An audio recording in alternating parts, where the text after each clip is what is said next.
PDA Pangasinan Chapter nagbabala sa publiko ukol sa mga nagbebenta ng hindi lisensyadong DIY orthodontic treatments. Alamin sa report. Kasabay ng 95th Annual Convention and Scientific Seminar ng Philippine Dental Association Pangasinan Chapter, ipinagdiwang din ang kanilang ika-100 anibersaryo sa Dagupan City. Layunin nilang itaas ang kamalayan ng publiko ukol sa proper oral hygiene.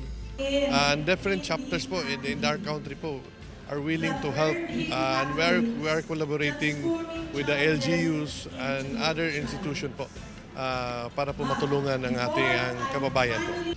Nagbabala naman ang mga dentista sa mga tumatangkilik sa mga do-it-yourself orthodontic treatments gaya ng braces, dentures at iba pa. Mas mainam pa rin daw na sa mga lisensyadong dentista magpa-check up upang masiguro ang kaligtasan.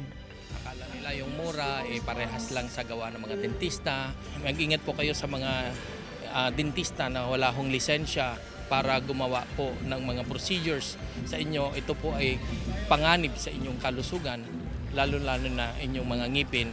Ngayong pasukan ng mga estudyante, pinaalalahanan din ng mga dentista ang mga magulang na tiyakin ang kalusugan ng mga anak, lalo na ang tamang pangangalaga sa mga ngipin.